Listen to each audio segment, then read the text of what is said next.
واقع تک محدود نہیں رہتی. وہ اشارہ تو ملتا ہے کہ کوئی واقعہ ہوا ہے، وہ ایک تاریخ ہے، اس کا پس منظر ہے، لیکن ہر دور میں اس کی معنویت برقرار رہتی ہے. یہ اس کے آفاقی یا ایک انسانی تجربہ بننے کا ایک ثبوت ہے. دوسری بات، وہ جذبات پر ان کے یہاں قابو ملتا ہے. جذبات پر قابو ملتا ہے جو ایک فکری نظم ہو سکتا ہے، فکری ڈسپلن ہو سکتا ہے. یعنی ان کے اشعار میں غصہ اور احتجاج، بے چینی، یہ سب کچھ ملے گا، لیکن اس میں ایک فنی توازن برقرار رہے گا، جو فن اور فکر کا ایک توازن ہو سکتا ہے. تو یہ ایک دوسری خوبی ہے، یہ جس کا میں ذکر کر رہا تھا پہلے، کہ وہ تاریخی لمحہ کیسے آفاقی تجربہ بن جاتا ہے. اسی طرح ان کے یہاں جو ضبط ہے، جو تحمل ہے جذبوں کی شدت پر، وہ جو ہے ایک فنی توازن کے ساتھ ہمارے سامنے آتا ہے. اور جس کا ذکر آپ نے ابتدائی گفتگو میں کیا، کوئی چیخ نہیں بنتی ان کی شاعری، شور نہیں بنتا ہے، بلکہ وہ قاری کو سوچنے پر مجبور کرتا ہے کہ یہ جو واقعات ہمارے آس پاس ہو رہے ہیں، یہ اس کے پس منظر میں کیا ہے، اس کے عواقب کیا ہیں، اس کے مضمرات کیا ہیں، اور کس طرح سے سماج سے ان مسائل کو ختم کیا جا سکتا ہے. تیسری بات یہ کہ علامت و پیکر تراشی، جس کے بغیر شاعری ہوتی نہیں ہے. شاعری نعرہ بن جاتی ہے، جملہ بن جاتی ہے، اسٹیٹمنٹ بن جاتی ہے. تو جو علامتیں ہیں اردو شاعری میں، کسی بھی زبان کی شاعری میں، جو پیکر تراشی ہے، جو تشبیہات ہیں، جو استعارے ہیں، یہ دراصل کسی بھی تجربے کو شاعری بنانے میں بہت اہم کردار ادا کرتی ہے.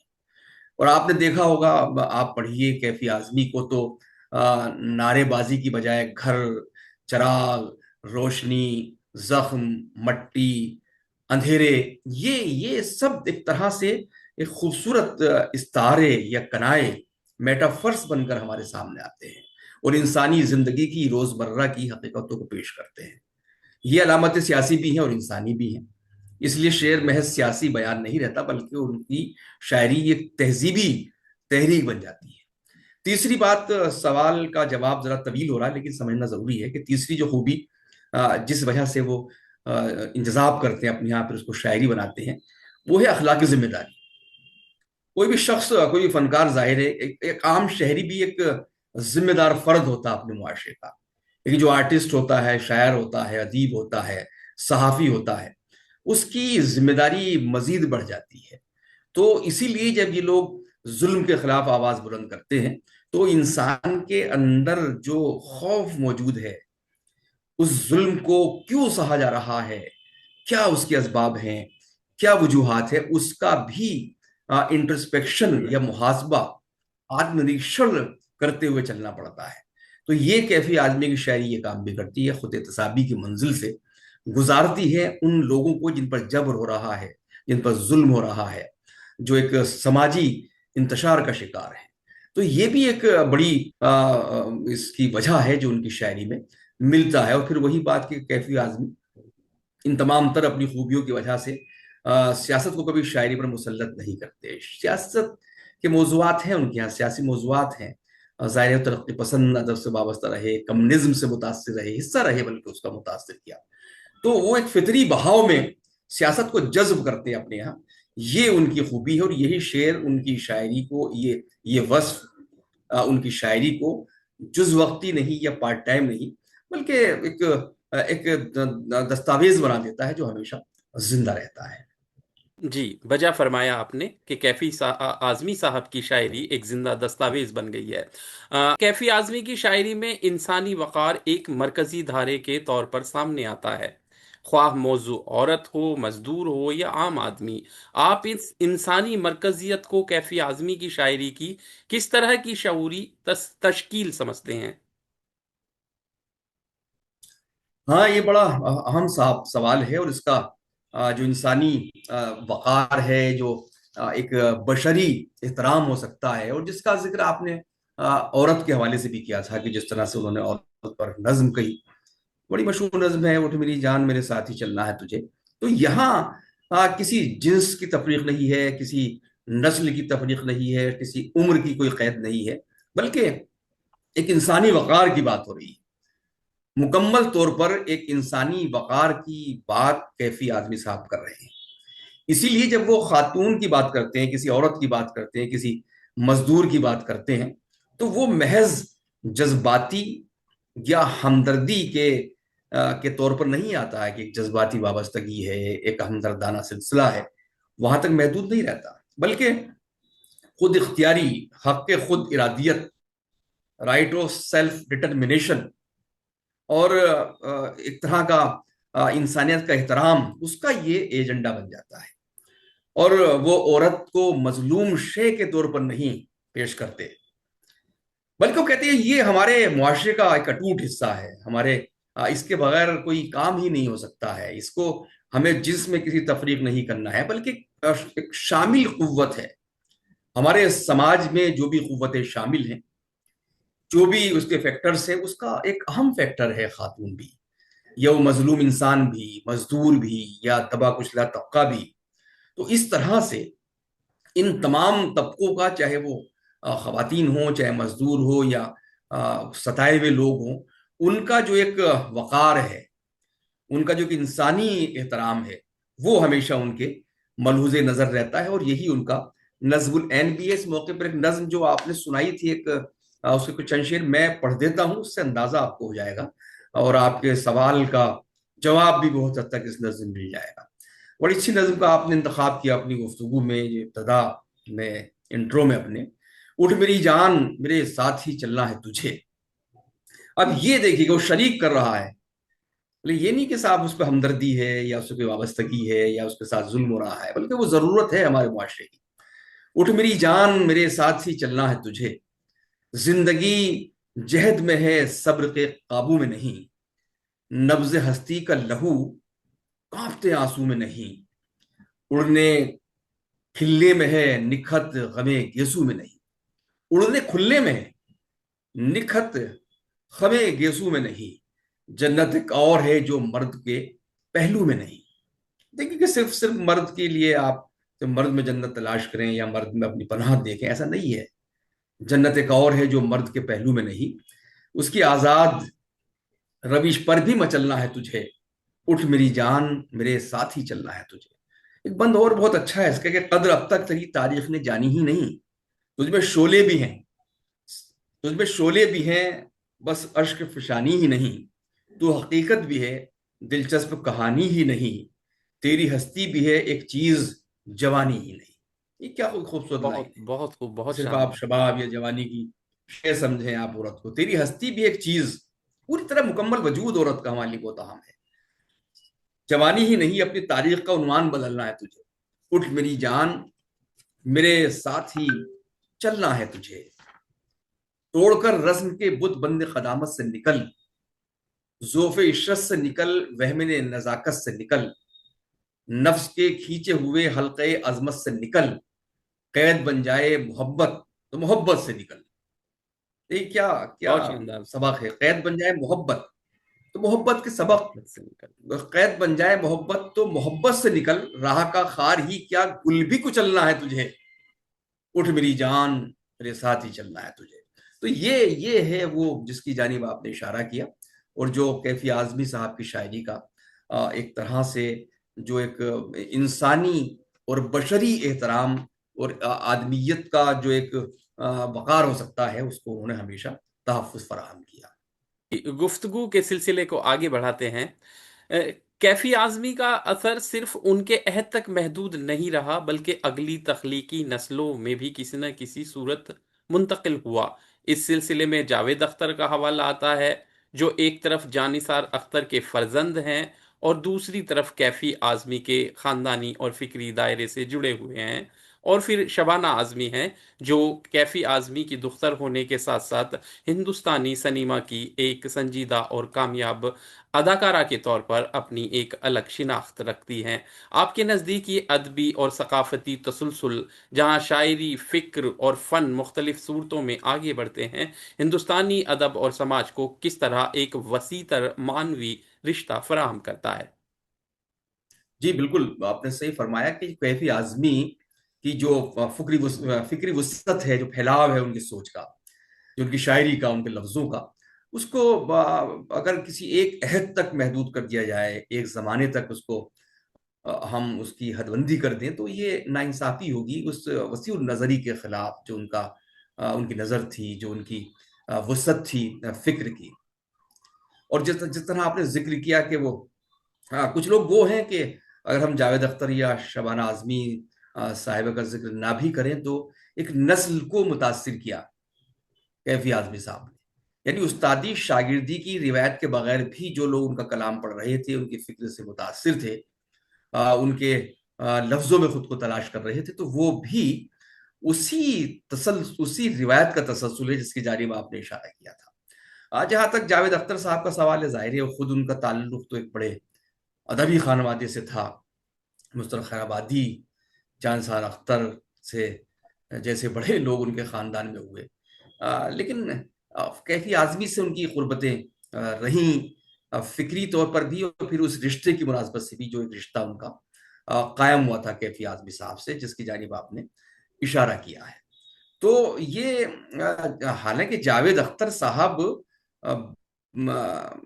بنیادی طور پر وہ انقلابی شاعر نہیں تھے، نہ براہ راست انقلابی شاعر تھے، لیکن جو انقلاب کا یا انقلابی شاعری کا ایک مینیفیسٹو ہو سکتا ہے، ایک منشور ہو سکتا ہے، جہاں پر سماج کی بات کی جاتی ہے، جہاں کمزوروں کی بات کی جاتی ہے، جہاں مسائل کی بات کی جاتی ہے، وہ ان کی شاعری میں ہے. جاوید اختر صاحب کی وہ نظریہ ہے، اور وہ مارکسی نظریات سے متاثر بھی ہیں.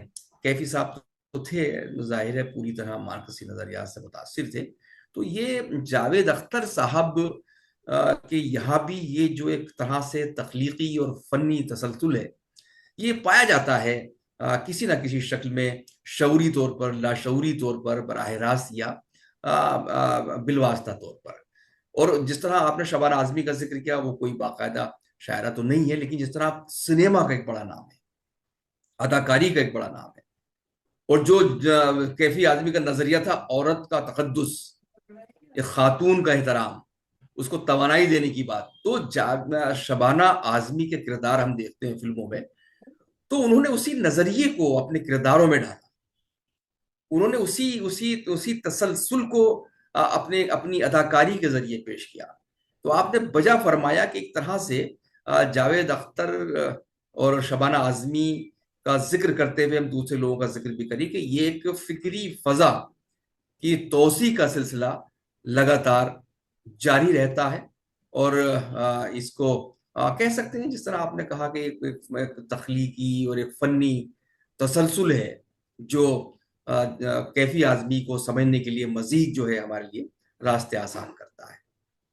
دوسری بات یہ ہے کہ جاوید اختر اور شبانہ اعظمی کے اور کیفی اعظمی کے درمیان جو یہ قربتیں تھیں، جو یہ رشتے تھے، یہ صرف ایک رسمی طور پر نہیں، بلکہ اور صرف رشتوں کی وجہ نہیں، بلکہ ایک جو گھریلو مکالمہ ہوتا ہے، جو گفتگو ہوتی ہے آپس میں، ایک مشترکہ قدروں کا معاملہ ہوتا ہے، اور تخلیقی ہم نشینی ہوتی ہے. تو وہ بھی اس روایت کو منتقل کرنے میں بہت اہم کردار ادا کرتی ہے، جس کے سائے میں پرورش ہوئی کیفی اعظمی صاحب کی بھی اور شبانہ اعظمی صاحبہ کی بھی، کہ ان براہ راست اس فکر کا اثر ان لوگوں کی شخصیت میں ملتا ہے، اور وہ بین المتون بھی ہو جاتا ہے، بین الفنون بھی ہو جاتا ہے، کہ مختلف فنون ہیں، ایک مختلف آرٹس ہیں، ان کے درمیان ایک مکالمہ ہو رہا ہے، ایک رابطہ قائم ہو رہا ہے، اور ادب اور فن کی تبدیلی کی جو معنویت ہے وہ برقرار رہتی ہے اس تسلسل سے. جی، آپ نے بہت ہی بجا فرمایا، مختلف فنون آپس میں مکالمہ کرتے ہیں، یہ بڑی دلچسپ بات ہے. کیفی اعظمی کی شاعری میں امید ایک کمزور جذبہ نہیں بلکہ ایک مسلسل جد و جہد کی صورت نظر آتی ہے. آپ کے نزدیک یہ امید کیفی اعظمی کے یہاں کہاں سے جنم لیتی ہے؟ کیا یہ نظریے سے آتی ہے یا زندگی کے تجربے سے؟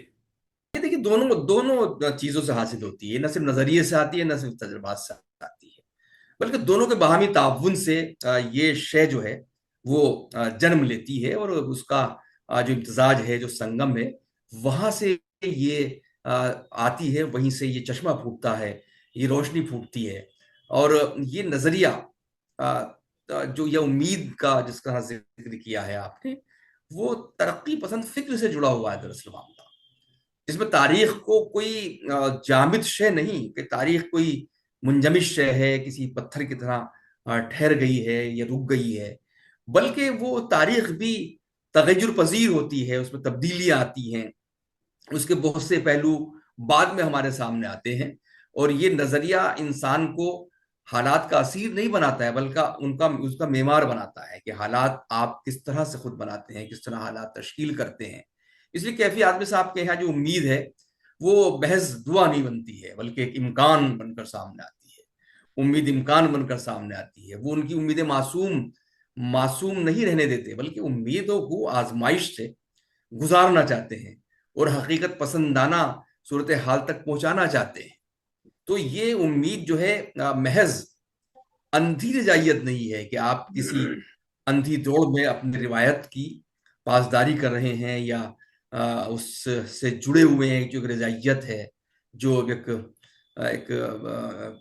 ایکٹیویزم ہے، یہ آپ مطلب اس سے صرف جڑ نہیں رہے کسی روایت کی طرح، کسی اندھی روایت کی طرح، بلکہ ایک شعوری مزاحمت ہے، یہ بھی احتجاج ہے ایک طرح کا۔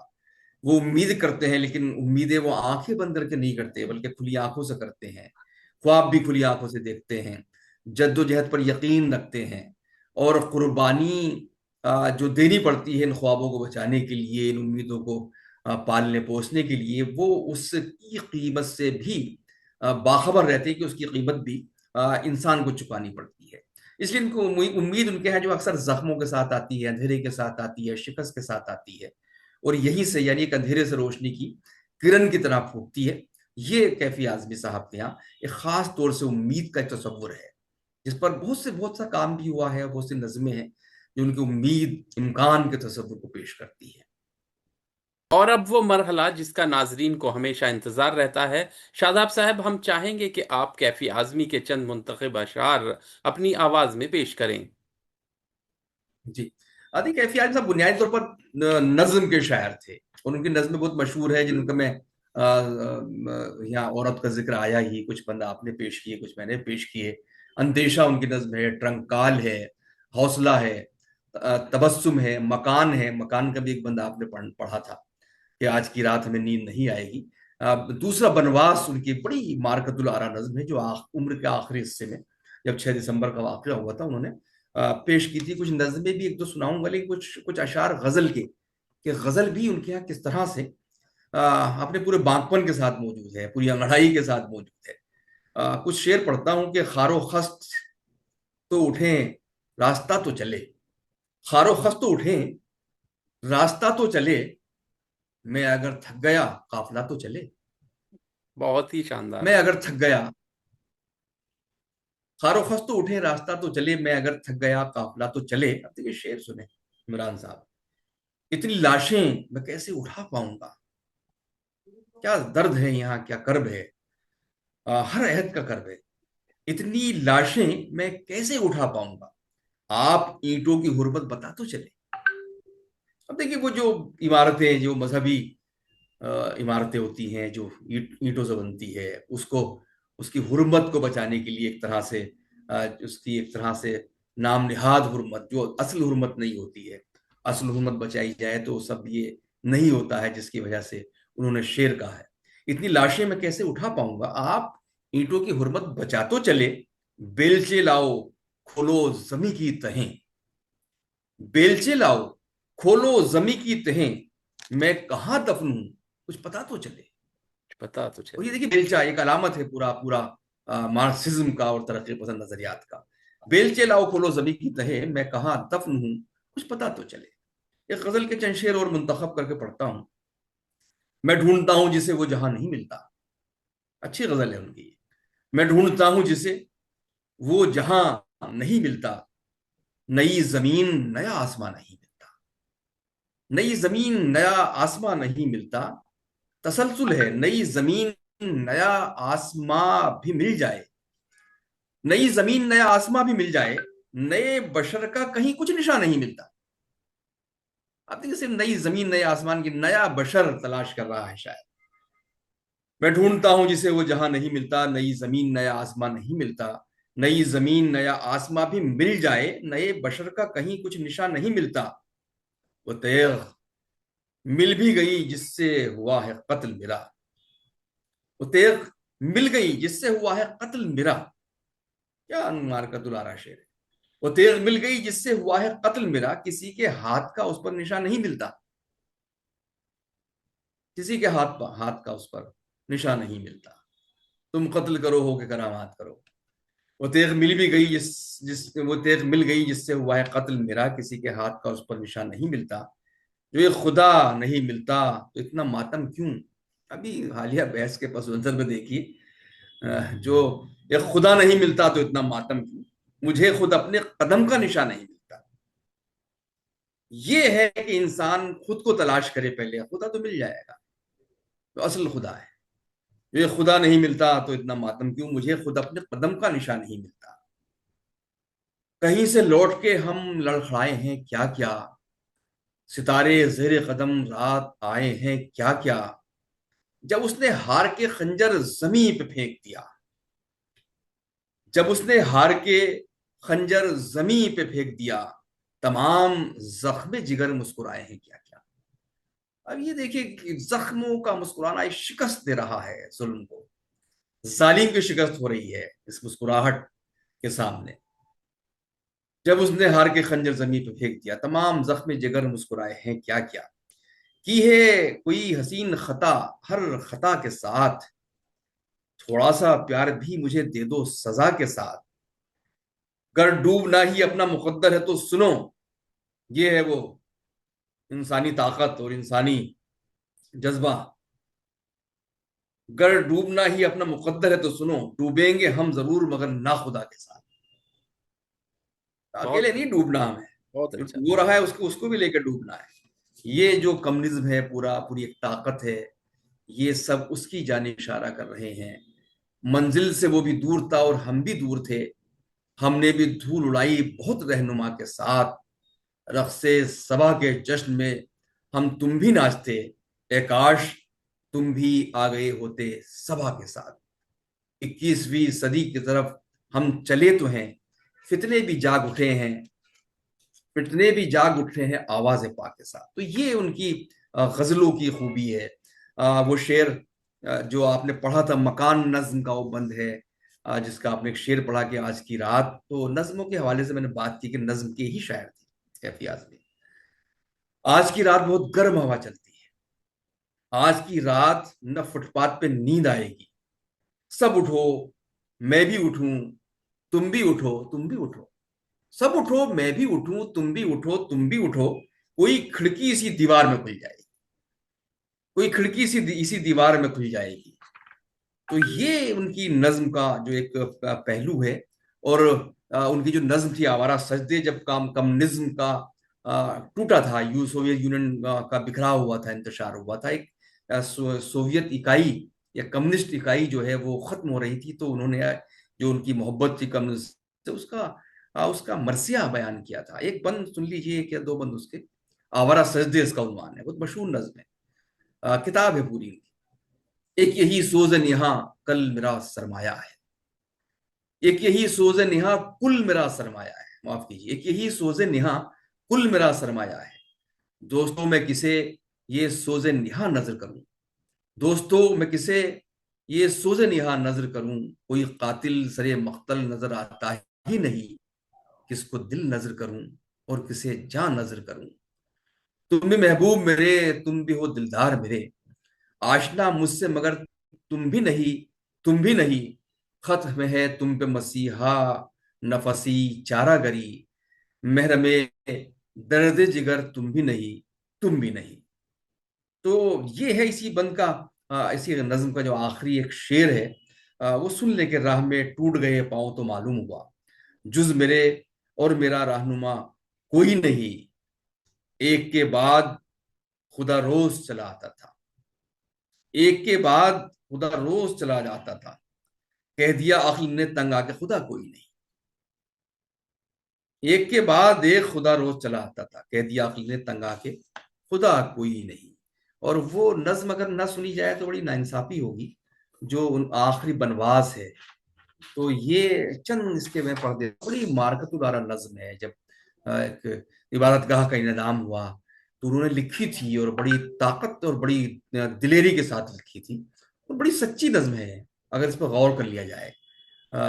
کہتے ہیں کہ رام بنواس سے جب لوٹ کے گھر میں آئے، دوسرا بنواس، رام بنواس سے جب لوٹ کے گھر میں آئے، یا جنگل بہت آیا جو نگر میں آئے، رقص دیوانگی آنگن میں جو دیکھا ہوگا، 6 دسمبر کو شری رام نے سوچا ہوگا۔ اتنے دیوانے کہاں سے میرے گھر میں آئے، اتنے دیوانے کہاں سے میرے گھر میں آئے، دھرم کیا ان کا ہے، کیا ذات ہے یہ جانتا کون، گھر نہ جلتا تو انہیں رات میں پہچانتا کون، گھر جلانے کو میرا لوگ جو گھر میں آئے، شاکاہاری ہیں میرے دوست تمہارے خنجر، تم نے بابر کی طرف پھینکے تھے سارے پتھر، ہے میرے سر کی خطا زخم جو سر میں آئے، پاؤں سریوں میں ابھی رام نے دھوئے بھی نہ تھے کہ نظر آئے وہاں خون کے سارے دھبے، پاؤں دھوئے بنا سریوں کے کنارے سے اٹھے رام، یہ کہتے ہوئے اپنے دوارے سے اٹھے، راجدھانی کی فضا آئی نہیں راس مجھے، 6 دسمبر کو ملا دوسرا بنواس مجھے۔ کیا کیا بیان کر دیا اس نظم میں، تو یہ تھے کیفی اعظمی صاحب۔ بہت شاندار شاداب صاحب، آپ کا بہت شکریہ۔ آپ نے کیفی اعظمی جیسے بڑے شاعر کو محض تعارف نہیں بلکہ فہم کے دائرے میں رکھا۔ ناظرین، اگر آپ کو ادب نامہ کی یہ قسط پسند آئی ہو تو ویڈیو کو لائک کریں، چینل کو سبسکرائب کریں اور نئی نشستوں کے لیے بیل آئیکن دبائیں۔ اپنی رائے اور تجاویز کمنٹس میں ضرور لکھیں۔ اگلی نشست میں کسی اور شاعر اور ایک نئی گفتگو کے ساتھ دوبارہ حاضر ہوں گے۔ اپنا خیال رکھیے گا، پھر ملاقات ہوگی۔